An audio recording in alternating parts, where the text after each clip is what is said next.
సరుకుల ధరలు కానివ్వండి, ఇటు పక్క ఒక పక్క చూసుకున్నట్లయితే కరెంట్ ఛార్జీలు అంటున్నారు మళ్ళీ మరొకసారి, ఎలా అనిపిస్తుంది సార్? ఎలా అనిపించేది ఏంటంటే ఒక దొంగ పోయాడు, ముగ్గురు దొంగలు వచ్చారు. అయ్యో, అంతేనంటారా? అంతే, లేదు. సామాన్యుడి జీవితం సామాన్యులానే ఉంటది. ఇంతవరకు పెరిగింది లేదు, అరిగింది లేదు. కూటమి ప్రభుత్వాలు 6 నెలలు ఏ ప్రభుత్వాలు వచ్చినా ఇప్పటికి 75 సంవత్సరాలు జరుగుతున్న చరిత్ర ఏంటంటే ఎదుటివాడు ఆ ఓట్లతోని దొంగ ఓట్లు, దొంగ వ్యవహారం, అప్పుడు అన్ని దొంగ ఓట్లు ప్రత్యక్షంగా కబ్జాలు చేసి వేసుకునేవాళ్ళు. ఇప్పుడు అలాగే అది ఈఎంఐ కబ్జా చేసుకుంటున్నారు, వాళ్ళు ఇష్టానుసారంగా నడుపుకుంటున్నారు. ఆడిపోతాడు, ఇంకొకటి వస్తాడు. ఎవడు వెళ్ళినా కానీ పేదవాడి వరకు అయితే ఏమీ లేదు. ఈ మధ్య తరగతి కానీ పేదవాడి పరిస్థితి ఏంటంటారు? వీళ్ళకి అనుగుణంగా అసెంబ్లీలో ఏ బిల్లులు పాస్ జరగదు. వాళ్ళు కూటమి వాళ్ళది అధికారంలో వాడు నా మాట నా గొంతు తెచ్చుకొని రోడ్డు మీద అరుస్తాను, దానివల్ల నాకు వచ్చిన ఉపయోగం ఏముంది? ఏమీ లేదు. ఇంకేమన్నా ఇప్పుడు కొత్త ట్రెండ్ ఏంటంటే ఇలా అరిసిన వాడు ఎవడైతే వాళ్ళు తీసుకెళ్ళమనేస్తారు. అంటే సార్ గత ప్రభుత్వాలు ఏమో సంక్షేమం ఎక్కువ అన్నారు, ఇప్పుడేమో అభివృద్ధితో కూడా సంక్షేమం అండి. ఒక దాన్ని తీసేసి ఇంకో దాన్ని సంక్షేమం చేస్తే సంక్షేమం ఎలా అవుతుంది? అన్ని సమపాలన నడిస్తే అది సంక్షేమం. సమపాలన నడనప్పుడు సంక్షేమం ఎలా అవుతుంది? ఒక వాడిని తీసి పారేసి ఇంకోనికి ఏదో పెట్టానంటే ఎలాగా?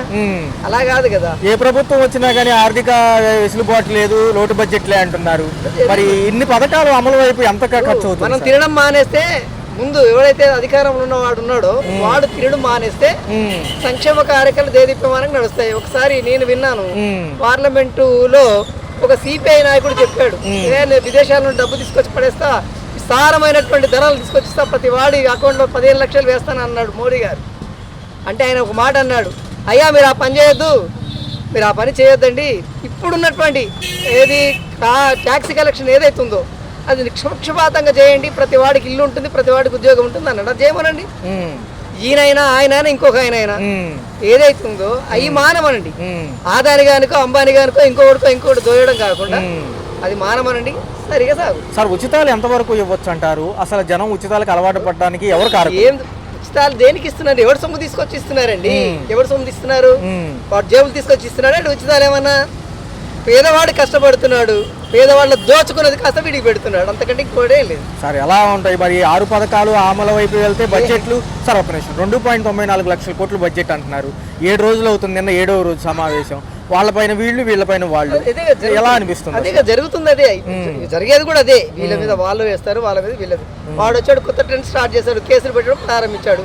మేమేమో తక్కువ తిన్నామా, మేము కూడా కేసులు పెడుతుంటాం. అమరావతి పోలవరం ఎలక్షన్ ప్రచారంలో చేయలేదు అని చూపించుకుని ఓట్లు అడగడానికే తప్ప దానికి పురోగతి ఎలా ఉండబోతుంది? కేంద్రం సపోర్ట్ ఉంది కదా, తీసుకొచ్చేసి సెంట్రల్ గవర్నమెంట్ తీసుకొచ్చిన నిధులు అని పవన్ కళ్యాణ్ గారు అన్నారు, చంద్రబాబు నాయుడు గారు అన్నారు. ఇది మొత్తం నాశనం చేశారు అన్నారు. ₹1 నువ్వు అప్పు తెచ్చుకొని నువ్వు కట్టుకోమంటున్నాడు. ఏడు అప్పు తెచ్చుకొని నువ్వేమని చెప్పావు? ముందు దాన్ని స్టార్ట్ చేసినప్పుడు ఏం చెప్పావు? నేను దానికి నిధులు ఇస్తానన్నావు, దాన్ని మర్చిపోయావు. ఇది ఒకటి కాదు, అన్ని వైఫల్యాలు, ఏది కరెక్ట్ కాదు. రోడ్ల వ్యవస్థ కానివ్వండి, తర్వాత చూసుకున్నట్లయితే ఈ యొక్క గ్రామీణ అభివృద్ధికి సంబంధించి ఆయన మాట్లాడడం జరిగింది. వాళ్ళని పట్టించుకున్నది ఎవరు సార్? అసలు గ్రామంలో అడిగేవాడేవాడు, అసలు వాళ్ళను గ్రామంలో అడిగేవాడేవాడు. రైతులు ఏది ఆ ఢిల్లీలోనే ఎన్ని నెలలు సంవత్సరాల తరబడి అక్కడ ధర్నాలు చేస్తే వాళ్ళకి గతి లేదు. వాళ్ళు ఒప్పుకున్న వీటికే ఈరోజు అమలు పరిచే పరిస్థితి లేదు. కొత్త డ్రాప్ ఛార్జీలని కరెంట్ పెంచేస్తాడు. ఎక్కడికి వెళ్తుంది కరెంట్ పెంచి? ఎవరి మీదకి వెళ్తుంది? ఏది పావులో పెంచితే గగ్గోలు పెట్టి కాల్పుల వరకు వెళ్ళింది. మరి ఈ రోజు ఎంత పెంచాడు? 2.70 పైసలు పెంచాడు ఈ రోజు యూనిట్ కు. మరి ఎవడు అడిగినోడు లేడు. అడిగితే నేను వాడు చేసేలేడు, నువ్వు చేయరా సరిగా? వాడు చేయలేకపోయాడనే కదా నిన్ను తీసుకొచ్చింది. వాడు చేయలేకపోయాడు, నువ్వు చెయ్యి. సార్ విద్యావంతులకు సంబంధించి ఏదైతే డిఎస్సి నోటిఫికేషన్ ఉందో ఉపాధ్యాయుల భర్తీ, అది కూడా ప్రకటించడం జరిగింది ఈయన పదవీ స్వీకారం అనంతరం. పిల్లలు 3 డిగ్రీ చేస్తున్నారండి. పాప ఇంజనీరింగ్ అయిపోయింది. ఈ రోజు ఉద్యోగాల కోసం వేటాడుతున్నారు. ఓకే, ఏం ఉద్యోగాలు? ఎవడిస్తాడు ఉద్యోగాలు? వీళ్ళు పంచుకోవడం సరిపోతే పరిశ్రమలు రావాలి, పరిశ్రమలు పెట్టాలి. పరిశ్రమలు వస్తే ఉద్యోగాలు వస్తాయి. ప్రైవేట్ పరిశ్రమలు తీసుకొచ్చి పెడతాడు. ఒక దేశం ఉంది, ఆ దేశంలో మొత్తం గవర్నమెంట్ పరిశ్రమలు కనపడతాయి. నువ్వు ఆ పని చేయరాదు? అది చేయవు. వాడు తినాలి కదా, వాడికి పంచాలి. వాలంటీర్ సెక్షన్ లేదు సార్, వాళ్ళు పాపం రోడ్ల మీదకి వచ్చారు. వాలంటీరే కదండి, అసలు నిరుద్యోగ వ్యవస్థ, నిరుద్యోగులే ఆ టైపులో ఉన్నారు. వాలంటీర్ వ్యవస్థ ఏంటి? 5,000 ఇచ్చాడు, ఏదో నా జీవనం సాగుతుంది, తల్లిదండ్రులు అడిగితే నాది నేను తింటున్నానని చెప్పుకోవడానికి ఉండేది. ఈరోజు అది కూడా లేకుండా చేశాడు. 5,000 కాదు 10,000 ఇస్తానన్నాడు. వద్దురా బాబు కూర్చోమన్నాడు. 4 ఏళ్ల వ్యవధిలోనే అభివృద్ధి పూర్తి అవుతుంది అంటున్నారు సార్. ఇప్పుడు వీడంతా 18 సంవత్సరాలు 20 సంవత్సరాలు అవును సార్, ముఖ్యమంత్రిగా చేశాడు. ఏం అభివృద్ధి చేశారు ఒకసారి చెప్పండి. ఏం అభివృద్ధి చేశారు? ఏమన్నా అభివృద్ధి జరిగిందా? ఎందుకు జరగలేదు? ఇప్పుడు ఎందుకు చేస్తావు? ఇప్పుడు ఎలా చేస్తావు? అప్పుడు జరగనట్టు అభివృద్ధి ఇప్పుడు ఎలా చేస్తావు? ఏ నిధి లేనటువంటి కేరళ ఉంది, ఏ ఇది ప్రకృతి వనరులతో జీవనం సాగిస్తున్నటువంటి కేరళ ఉంది. ఆ ఈరోజు చూడు, అదే మన ఏది కరోనా వచ్చినప్పుడు ఎంత చక్కగా అమలు పరిచారు. మోడీ గారు డబ్బులు కొట్టించాడు, ఈయన రోడ్ల మీద తిరగమన్నాడు, టాబ్లెట్ వేసుకోమన్నాడు, అయిపోయింది. ఈయన జమిలీ ఎలక్షన్ సిద్ధం కమ్మంటున్నారు. వాడు స్థిరపడాలి కదా. ఓకే ఓకే, ఆయన స్థిరపడాలి. ఆయన స్థిరపడడానికి జమిలీ అంటాడు, ఇంకోటి అంటాడు. సార్ ఏదైతే పెట్టుబడులకు సంబంధించి 30 లక్షల ఉద్యోగ కల్పనలో ఫస్ట్ 20 లక్షలు ఇస్తామంటున్నారు సార్, అది నిజమేనంటారు? అసలు ఏమి జరగదండి. వీళ్ళంతా దొంగ మాటలు ప్రజలను మభ్య పెడుతుంటారు. మాట్లాడితే ఆ దేవుడు ఈ దేవుడు అంటారు. వాళ్ళకు మణిపూర్ లో మంటలు మండుతున్నాయి ఈ రోజు. అవును సార్, అవును. ఎందుకు ఆపలేకపోతున్నారు? మణిపూర్ ఏమైంది? మన దేశస్తులు కాదా అంటే వాళ్ళు? ఆపే శక్తి నీ దగ్గర లేదా? మిలిటరీ లేదా? అదే నెక్స్ట్ రైట్ల మీదకి వెళ్ళమనండి, పరిగెట్టుకుంటూ వెళ్తే వాళ్ళకి చంపేసి వస్తావు. వాళ్ళు ఎందుకు ఆపలేకపోతున్నారు? ఓకే ఓకే, వాళ్ళకి ఆయుధాలు పంపించేటోళ్ళు నీకు తెలియదా? నేనే పంపిస్తున్నావు వాడికి ఆయుధాలు. ఎవరు పంపిస్తున్నాడు? సార్ ఎలా ఉండబోతున్నాయి ఈ ఆర్థిక లోటుబాటులు కానివ్వండి, ఇవన్నీ ప్రజల మీద పడతాయి అంటారు ఆఖరికి? అవును, ప్రజల మీద పడతాయి. ఆర్థిక లోటుపాట్లు వచ్చినట్టు ఎవరి మీద పడితే? ప్రజల మీద పడితే వాడేది వాడి జేబులుగా తీసుకుని పెడతాడా? లేదా ఆదాని గారికి లక్షల కోట్లు, రోజు లక్షల కోట్లు వస్తున్నాయి కాబట్టి వాడు ఇస్తాడా? ఏమి ఇవ్వడు, ఎవడేమి ఇవ్వడు. ఈ జనం దగ్గర డబ్బు ఏది ఉచితాలు అంటున్నారు చూసారా? ఉచిత డబ్బు వాడి జేబులు డబ్బులు కాదు, వీడి జేబులు డబ్బులు కాదు. ఓ పారిశ్రామికవేత్తలు అంటున్నారు నేను ట్యాక్సీ కడుతున్నాను, ట్యాక్సీ ప్లేయర్లు అంటున్నారు. వాడికి ఎక్కడి నుండి వచ్చింది డబ్బు? వాడు పేదవాడు కష్టపడితేనే వచ్చిన డబ్బు. అది తెలియదంటే వాళ్ళకి ఆ మాత్రం జ్ఞానం లేదా? Right sir, right sir. ఎవరైతే ప్రతిపక్షాలు లేరు కాబట్టి ఎమ్మెల్సీ పదవుల్లో ఉన్న వాళ్ళే వచ్చారు, వాళ్ళే హాజరవుతున్నారు, ఎలా అనిపిస్తుంది సార్? శాసనసభ అంటే అసెంబ్లీ సమావేశాల కన్నా ప్రతిపక్షం ఉంది కాబట్టి శాసన మండలి సమావేశాల్లో కొంచెం వాడి వేడి చర్చలు జరుగుతున్నాయి. దీన్ని బట్టి మనకు అర్థమైంది ఏంటంటే ఒక బలమైన ప్రతిపక్షం అన్నది ఉండాలి. తర్వాత ఈ శాసనసభ సమావేశాల్లో గత వారం రోజులుగా నేను అబ్జర్వ్ చేసింది ఏంటంటే ఎంతసేపు గత ప్రభుత్వం ఇలా చేసింది అని మాట్లాడుతున్నారు. గత ప్రభుత్వం ఇంకా ఏం చేసింది అన్నది వాళ్ళు విస్మరించాలి, వదిలేయాలి. ప్రతి దానికి ఒక క్యాలిక్యులేషన్స్ చెప్పినా ఏం చెప్పినా గత ప్రభుత్వం ఇలా చేసింది అంటున్నారు. Okay, to certain extent. కానీ ప్రతి దానికి గత ప్రభుత్వం ఉటంకించడం వేస్ట్, దానివల్ల ఒరిగేది ఏమీ లేదు. అలాగే ఈ శాసనసభ సమావేశాల్లో ఎక్కువగా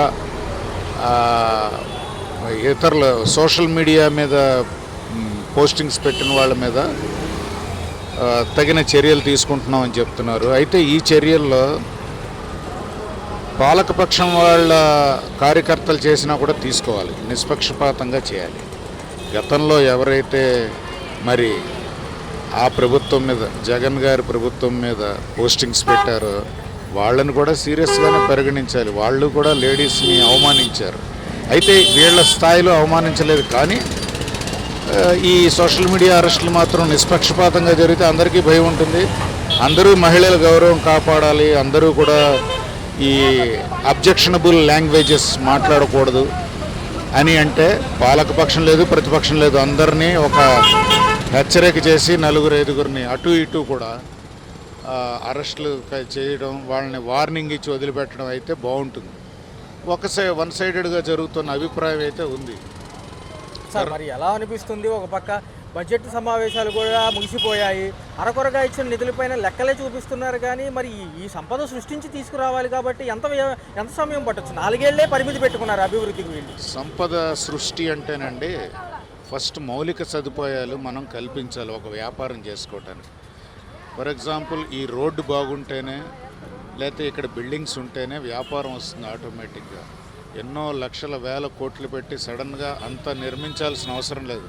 నెమ్మదిగా central government offices, reserve bank of India, state bank of India, ఇలాంటి ఆఫీసులన్నీ నెమ్మదిగా అమరావతిలోకి వస్తే జనాల మూమెంట్ పెరుగుతుంది. జనం మూమెంట్ అంటే మనీ మూమెంట్ అన్నది ఎప్పుడైతే ఉందో మనీగా కన్వర్ట్ అవుతుంది అది. అలాగే రకరకాల ప్రాంతాల నుంచి ప్రజలు వస్తూ ఉంటే డబ్బు మార్పిడి జరుగుతూ ఉంటుంది, మనీ కూడా ఫ్లోలో ఉంటుంది. ఎప్పుడైతే మనీ ఫ్లో ఉందో, మూమెంట్ ఈజ్ మనీ అన్నానో, అది తప్పకుండా సాధ్యం అవుతుంది. అంతేగాని సంపద సృష్టించడం అంటే మీ ఉద్దేశంలో కానీ ఇతరుల ఉద్దేశంలో కానీ ఏదో పెద్ద బంగారం కొండ కట్టేసి దాని నుంచి వచ్చేది మనం తీసుకుందాం అనుకోవటం అన్నది అది అవివేకం. నిన్న పర్టికులర్గా చూసుకుంటే పోలవరం గురించే చర్చ సార్. మా ఏదైతే ఎత్తు తగ్గించిన కాడి నుంచి అనేక అంశాలు, ఒక పక్క పాత మెడికల్ కాలేజీలకు సంబంధించిన సీట్ల నిర్వీర్యం గురించి మాట్లాడుతున్నారు. ఈ పక్క ఏమో 30 లక్షల ఉద్యోగాల్లో ఫస్ట్ 20 లక్షలు ఇస్తామంటున్నారు కన్ఫామ్గా. విశాఖపట్నం కారిడార్ అంతా కూడా కొత్తగా మారబోతుంది అంటున్నారు. ఎలా ఉంది? ఎస్, సమావేశంలో పోలవరం ప్రాజెక్ట్ అన్నది ఆంధ్రప్రదేశ్కి జీవనాడి. Where there is water there is prosperity. నిన్న అతను చెప్పింది అంతా హైటెక్ ఉంది.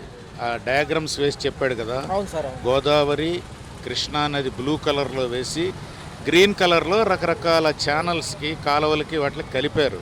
మంచిదే, కానీ ప్రజలకి ఇంత అర్థమయ్యేలాగా చెప్పకుండా తను చేయాల్సింది ఏదో చేసుకుంటూ పోతూ జస్ట్ క్రిస్ప్గా 2-3 మాటల్లో చెప్పేసి వదిలేస్తే సరిపోతుంది. కానీ శాసనసభ సమావేశాల్లో ఆ వాటర్ ఫ్లో డయాగ్రామ్స్ అన్నీ చూపిస్తే సామాన్య ప్రజలకు అర్థం అవుతుంది సరికదా, విసుగు వస్తుంది, టీవీ కట్టేసే పరిస్థితి వస్తుంది. నువ్వు చేయి, డెవలప్మెంట్ చేయండి, కాదనట్లేదు, ఒక రోజులో జరిగేది కాదు. పోలవరం మీద చర్చ జరగాల్సిందే, అర్థవంతమైన చర్చ జరగాలి, నిధులు రావాలి, దాన్ని డెవలప్మెంట్ అన్నది జరగాలి. నెక్స్ట్ అలాగే నిత్యావసర సరుకులు కూడా తగ్గించాలంటే ప్రభుత్వం చేతుల్లోనే ఉంటుంది. దాని మీద జాగ్రత్తగా ఒక సూపర్విజన్ పెడితే, ఒక ఏజెన్సీని పెడితే అది దాన్ని మానిటర్ చేయొచ్చు. పప్పులు ఉప్పులు ఇవన్నీ, పప్పులు ఉప్పులు ఆయిల్స్ వెజిటబుల్స్ ఇవన్నీ సామాన్య ప్రజలకి కావాల్సినటువంటి ఐటమ్స్ అన్నీ.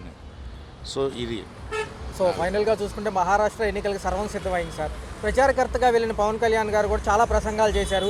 అసెంబ్లీ సమావేశాలు వదులుకుని వచ్చి మరీ నేను చెప్తున్నానని కూడా చెప్పడం జరిగింది. సో ఈసారి ఎలా ఉండబోతుంది? మళ్ళీ బీజేపీ అక్కడ జెండా ఎగరవేయబోతుంది అంటారా? ఎందుకంటే తెలుగు వాళ్ళ యొక్క ఉనికి కూడా కొంతవరకు ఉందంటున్నారు అక్కడ. తెలుగు వాళ్ళ ఉనికి ఉన్నది మహారాష్ట్ర బోర్డర్స్లో ఉంటుందండి ఎక్కువ. ఇంటర్నల్ మహారాష్ట్రలో విదర్భ, మరాఠవాడ 2 రకాలు ఉన్నాయి అక్కడ. వీటిల్లో విదర్భ పోర్షన్లో అంటే ఈ నాగ్పూర్ సైడ్ అటు సైడ్ కొంత బలార్పూర్, చంద్రాపూర్, బలహర్ష అలాంటి చోట తెలుగు వాళ్ళు ఉన్నారు. అలాగే ఈ బలహర్ష యువతల రామగుండం మధ్యలో ఉన్నటువంటి బొగ్గు గనులు కానీ ఇతరత్ర ఉన్న చోట కూడా తెలుగు వాళ్ళు ఉన్నారు. అలాగే ఇటు నాందేడ్ సైడ్ డెగ్లూరు, నాందేడ్ ఆ ఏరియాలో కొంతమంది తెలుగు వాళ్ళు ఉన్నారు. ఇతను ఒక బాధ్యతగా వెళ్ళి ప్రచారం చేస్తున్నాడు తప్ప ఇతని వల్ల కొంచెం ఏదో వాల్యూ ఎడిషన్ ఉంటుంది తప్ప ఓట్లు పడే పరిస్థితి ఎక్కువగా ఉండదని నేను నమ్ముతున్నాను. కొంతమందిని ఆకట్టుకోగలడు, సినీ నటుడు కాబట్టి కొంతమందిని ఆకట్టుకోగలడు, వాళ్ళకి కొత్త ఎక్స్పీరియన్స్ ఇది. అయితే మహారాష్ట్రలో ఏదో వస్తుందన్నది, మహారాష్ట్ర మహా అగాడి వస్తుందా లేకపోతే బీజేపీ సంకీర్ణ ప్రభుత్వం వస్తుందా అన్నది ప్రస్తుతానికైతే చెప్పలేము. ఓటింగ్ ట్రెండింగ్ బట్టి దాన్ని చూసి మనం మాట్లాడుకోవాలి. Right sir, thank you. ముందు ఎప్పుడన్నా చూసారు ఈ ప్రతిపక్షం తక్కువగా ఉన్న ఈ సెక్షన్ ఏదైతే అసెంబ్లీ సమావేశం ఎలా అనిపిస్తుంది సార్? సార్ వాళ్ళు ఉన్నప్పుడు కూడా మాకేం న్యాయం జరగలేదు. దగ్గర నుంచి కూడా అసలు ఏమీ కదలేదు. అంటే 6 నెలలే అవుతుంది అంటున్నారు వీళ్ళు, ఎలా అనిపిస్తుంది? చేయటానికి ఏముందండి, ఇంతవరకు నాకంటే ఇంతవరకు న్యాయం జరగలేదు సార్. నిన్నటితో చూసుకుంటే 7 రోజులు కంప్లీట్ అయ్యాయి అసెంబ్లీ సమావేశాలు. ఈ అసెంబ్లీ సమావేశాల్లో అనేక అంశాలు చర్చించినప్పటికీ కూడా ఏదైతే నిత్యావసర సరుకుల నియంత్రణ గురించి ఎక్కడా రాలేదు. అసలు రాలేదండి. అసలు ఆ రేట్లు ఆయా ప్రభుత్వం ఉన్నప్పుడు కూడా అలాగే ఉంది, ఇప్పుడు ఈయన వచ్చిన తర్వాత కూడా ఏమాత్రం తగ్గలేదు. కరెంటు బిల్లుల గురించి చూసుకుంటే 2.87 పైసలు ఎంతో పెరిగింది. ఎలా అనిపిస్తుంది సార్? గతంలో ట్రూ ఆఫ్ సైకిల్ తీసేస్తామన్నారు. కరెంట్ బిల్ పెరగటం అనేది ఇస్తుంది. మరి అలాంటి మిడిల్ క్లాస్ వాళ్ళని మాకు సార్, ఉప ముఖ్యమంత్రి పవన్ కళ్యాణ్ గారు ఉన్నారు. గ్రామీణాభివృద్ధి శాఖ 16,000 కోట్లతో ఏదో చేయబోతున్నామంటున్నారు. ఖచ్చితంగా ఈసారి రోడ్ల వ్యవస్థ అవుతుందా? దాని గురించి కూడా చర్చలు జరిగాయి. తెలియదండి ఆయన మరి ఏం చేస్తారు, ఫస్ట్ టైం కదా చేస్తే కానీ. సార్, మిగతా పథకాలు చూసుకున్నా కానీ అత్యంత వ్యయంతో కూడుకున్నాయి. గత ప్రభుత్వం ఇచ్చిన బడ్జెట్ కంటే ఎక్కువ అంటున్నారు. 2.94 లక్షల కోట్లు ప్రవేశపెట్టినప్పటికీ ఇచ్చిన శాఖలకి చాలా అరకొరగా ఉన్నాయి అంటున్నారు. ఈసారి ఎలా అనిపిస్తుంది సార్? మనకి దాని గురించి ఎలా ఉన్నాయి సార్? మిగతా అంశాలు చూసుకున్నట్లయితే మహిళల సంరక్షణ కోసం కానివ్వండి, ఈ యొక్క అఘాయిత్యాలపైన చర్చలు జరిగాయి. ఎలా అనిపిస్తుంది? దాని గురించి కొంచెం చట్టం తీసుకొస్తే బాగుంటుంది అంటారా? ఆ ప్రభుత్వంలో అంటే కొద్దిగా అంటే వీళ్ళ వైఎస్ఆర్సీపీ వాళ్ళ మీద వీళ్ళేదో కేసులు పెట్టి ఎంతవరకు నిజమనేది తెలియదు. న్యూస్లో చూస్తున్నాం సార్. యువతకేమో ఉద్యోగ కల్పన 20 లక్షలు, ఉపాధి అన్నారు, నిరుద్యోగ భృతి అన్నారు. తర్వాత ఏదో తల్లికి వందనం అన్నారు, వాళ్ళకి ఇచ్చిన 2 నెలలకి అవును సార్, అవును. దానికి దగ్గర దగ్గర 12,450 కోట్లు అవసరం ఉన్నాయి, కానీ 4,000 కోట్లు చిల్లరే ఇచ్చారు సార్. ఎలా అనిపిస్తుంది? అంటే ఒకరికే ఇద్దామని ఏమైనా ఆలోచనలో ఉన్నారా మళ్ళీ? ఎందుకంటే ఉచిత బస్సు అదే అలాగే అయిపోయింది, ఇచ్చారండి. అసలు నిరుద్యోగ వృత్తి అంశమే రాలేదు. అది పోయినసారి కూడా అలాగే చెప్పారంటే దెబ్బలేదు. ఉమ్, ఏమన్నా వాళ్ళు ఏదో ఎక్కే ముందు ఏదో ఒకటి చెప్తారు, ఎక్కిన తర్వాత వాళ్ళు ప్రజలు చేయాల్సిందని మర్చిపోతున్నారు. ఉమ్.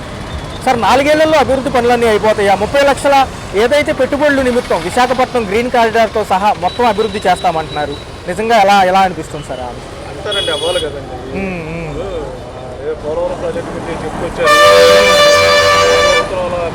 జగన్ గారి ప్రభుత్వం అవ్వాలా నిన్నటి సమావేశంలో అదే చర్చ సార్. అసలు ఎలా అనిపించింది దాని గురించి? చెప్తున్నారు కానీ ఏది పూర్తిగా అవ్వట్లేదు కదండి. గ్రాంటా నిధులు అనే దాంట్లో ఇంకా కన్ఫ్యూజన్ ఉంటానే ఉంది. అవును, అది అసలు ఏమీ కాలేదు. నిర్మలా సీతారామన్ గారు గతం బాగుందని మొన్న అంటున్నారు వీళ్ళు సమావేశంలో. ఎలా అనిపిస్తుంది సార్? ఏమండి ఇప్పుడు వాళ్ళు వీళ్ళు వచ్చే కదండి. మరి వీళ్ళు వాళ్ళని ప్రెజర్ చేయాలి, ఒకటి తీసుకురావాలి. మరి ఒక పక్క జమిలీ ఎన్నికలు అంటున్నారు ఈయన మోడీ గారు 2027కి. అది చెప్పలేమండి, పోయినసారి కూడా అలాగే అన్నారు జమిలీ ఎలక్షన్. రావండి, ఏదో అప్పవ తప్పు నుంచి. సార్ ఫైనల్ క్వశ్చన్ సార్, వాలంటీర్లు కానివ్వండి, ఒక పక్క చూసుకుంటే అంగన్వాడీలు ఏదో సమ్మె అంటున్నారు, మళ్ళీ వాలంటీర్ వ్యవస్థ పూర్తిగా తొలగించడం జరిగింది. ఎలా అనిపిస్తుంది సార్ మరి ఇప్పుడు ఈ పరిస్థితి ఏంటంటారు? వాళ్ళు ఉంచితే బాగుండేదండి. ఎందుకంటే ఏ ప్రభుత్వాన్ని అయినా పనిచేసేవాళ్ళు, వాళ్ళకి ఇచ్చే జీతాలు వాళ్ళు ఏదో ఖర్చులు ఇచ్చారు కానీ 108, 104 సిబ్బందికి కూడా జీతాలు రావడం లేదంటున్నారు. చూస్తున్నాం మేము కూడా అలాంటి వాళ్ళు మధ్యతర కుటుంబాలు సంబంధించిన వాళ్ళు కదా, వాళ్ళకి అలాంటి ఇబ్బందికరమైన పరిస్థితి రాకుండా వాళ్ళు సక్రమంగా జీతాలు ఇస్తే బాగుంటుంది. Right sir.